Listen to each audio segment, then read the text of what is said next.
kan. Menurut Kis, orang yang dijahatin itu ya memang karena kita manusia aja. Karena menurut Kis, nggak ada orang yang sebaik itu. Kita baik, mungkin di mata orang juga kita pernah jahat. Di dalam kisah hidup orang lain bisa jadi kita jadi penjahat. Jadi nggak usah merasa bahwa kita orang terlalu baik juga. Kis bersyukur kalau ada orang yang menilai aku baik. Tapi aku nggak pernah ngeklaim diriku baik. Tapi anehnya orang-orang selalu datang kepada aku selalu bilang, dengan kata-kata, ada orang yang beda tipe. Nah, ada orang yang bisa melihat kebaikan kita, mereka bilang begini, aku senang bisa kenal orang sebaik kamu. Itu di sisi lain ya. Tapi di belahan dunia lain ada yang berbicara seperti ini. Bahkan kita sudah berlaku baik sekalipun kepada dia, dia berbicara seperti ini. Kamu gak sebaik itu. Itu kata-kata dia. Aku akan selalu ingat pelajaran itu. Padahal rasanya kita selalu berusaha terbaik untuk dia. Dan bahkan dia sudah melakukan kejahatan kepada kita. Dia yang jahat. Tetapi dia yang berbicara kepada kita seperti ini. Terkadang kita dipertemukan dengan orang jahat. Pertama, sudah dia yang jahat. Dia tidak minta maaf. 3, dia bukannya untuk berubah mau jadi lebih baik. 4, dia malah menghakimi kita dengan kata-kata, kamu gak sebaik itu. Padahal kita, yang 5, kita gak pernah ngeklaim kita orang baik. Gak mungkin ada orang baik tuh yang mengakui dirinya baik. Gak mungkin. Karena kita sadar, justru orang yang baik menurut Kis adalah orang yang sadar bahwa dirinya gak sebaik itu, dan dia tahu bahwa dalam hidupnya tuh banyak kesalahan, banyak dosa yang perlu diperbaiki juga. Jadi justru orang yang baik dan benar itu, dia gak pernah merasa dirinya baik. Tapi orang lain yang justru menghakimi dia. Itu yang anehnya di dunia ini, Kak. Kita tuh selalu belajar jadi lebih baik, itu bagus. Tetapi bukan berarti kita merasa paling baik. Tetapi aku juga gak suka ketika ada orang yang dia udah jahat sama kita, tapi mulut dia justru malah tambah menghakimi. Sudah jahat, dia yang menghakimi pula dengan mulutnya tepat di depan kita. What? Pembelajaran macam apa ini? Kayak, ampuni aku Tuhan, kata aku gitu dalam hati. Mungkin ada tindakan aku yang menurut Tuhan gak suka, hingga aku diberi pelajaran sekeras ini. Karena apa ya? Kita belajar loh memperlakukan orang dengan versi terbaik kita pada masanya. Cuman bisa-bisanya kita dipertemukan dengan orang sejahat itu. Di dunia ini orang jahat tuh ternyata memang ada loh, Kak. Tapi itu menurut kita ambil hikmahnya ya.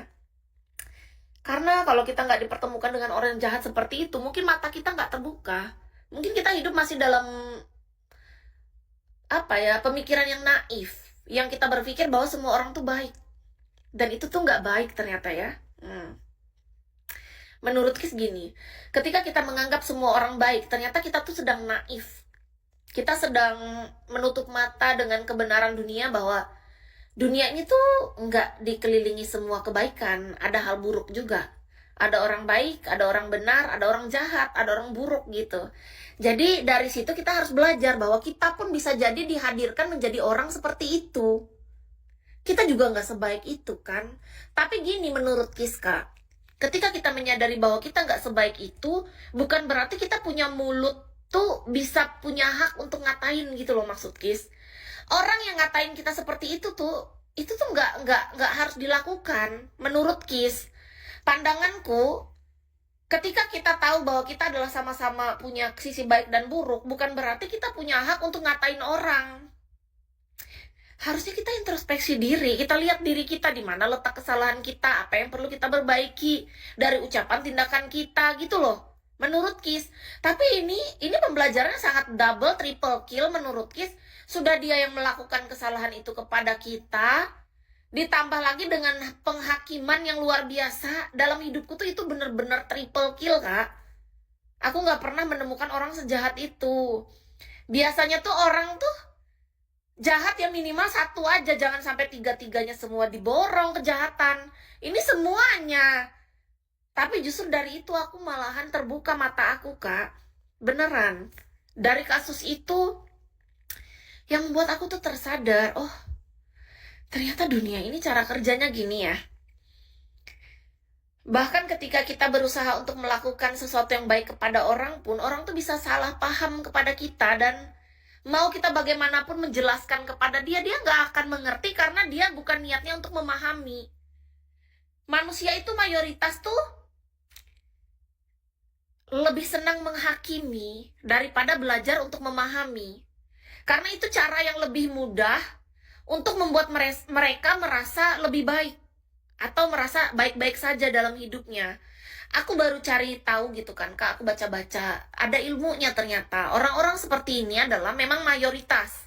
Manusia pada umumnya yang merasa tidak bahagia dengan hidupnya, manusia yang merasa ingin mencapai sesuatu tapi tidak pernah tercapai, lalu ada sesuatu di orang lain yang dimiliki, dia belum mencapai itu, dia tidak nyaman dengan kondisi itu, lalu dia memberikan rasa tidak nyaman itu untuk dengan cara menyerang orang lain. Nah, itu Kis baru tahu ada ilmu seperti itu.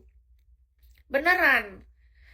Iya, Kak Piu sudah aku jauhin. Aku langsung jaga jarak. Awal-awal aku nggak mau blokir orang kan. Lama-lama aku ngerasa kayak kok nggak pas ya kalau aku nggak blokir orang ini. Ya, aku blokir akhirnya. Nggak nyaman. Aku nggak bisa pura-pura baik-baik saja bersama dengan orang yang kurang baik gitu. Aku nggak bisa pura-pura terlihat baik-baik saja diperlakukan dengan cara yang nggak baik. Ternyata Kis tuh butuh diperlakukan baik dengan orang yang tepat. Bahkan gini Kak, orang yang saat ini memperlakukan kita dengan sangat baik pun, aku tetap ingat pelajaran dia di masa lalu yang sudah memperlakukan kita dengan sangat tidak baiknya. Bukan karena aku dendam, enggak sama sekali, enggak, demi apapun. Aku tidak akan mau menyimpan rasa dendam atau benci yang berlebihan kepada siapapun. Tetapi pastikan kita adalah orang yang akan selalu mengingat pelajarannya. Karena apa? Itu cara kita untuk melindungi diri, agar kita tidak mudah lagi terjatuh ke lubang yang sama, kesalahan yang sama. Iya, udah dijauhin mendekat, aneh memang. Tahu nggak Kak, jadi gini, orang yang saat ini pun, kan banyak tuh orang juga yang dulu kan dia jahat nih sama kita. Jahatnya jahat banget, kayak jolim banget gitulah. Sekarang dia berusaha untuk berbuat baik kan sama kita, pasti ada dong orang yang kayak gitu di dunia ini. Nah, pasti orang bakal bilang, Tuhan aja mengampuni, memaafkan, aku memaafkan. 100%, aku kasih tahu. Aku memaafkan, aku mengampuni, tapi bukan berarti aku bisa bertindak dengan cara yang sama seperti aku yang dulu. Karena aku yang sekarang udah beda. Kita itu adalah manusia yang selalu berubah. Cara kita berpikir, cara kita berucap, cara kita bertindak, cara kita bersosialisasi dan segala hal. Kan kita belajar dari pengalaman dan segala hal yang kita jalani dalam hidup ini. Nah, kebanyakan orang berpikirnya bahwa kita itu akan tetap menjadi orang yang sama. Dan ketika kita berubah, mereka berpikirnya ada sesuatu yang aneh dalam diri kita, padahal enggak. Lebih lucu lagi tuh, ada yang menghakimi bahwa jangan-jangan dia stres, jangan-jangan dia depresi, jangan-jangan dia malah kita dihakimi. Kalian bayangin dah. Dibilang gila, dibilang stres, dibilang depresi, dibilang sakit jiwa. Padahal bukan kayak gitu. Kita cuma sedang sadar bahwa perlakuan orang ini yang dulu tuh udah menyadarkan kita sekarang untuk kita nggak perlu terlalu dekat dengan orang tersebut.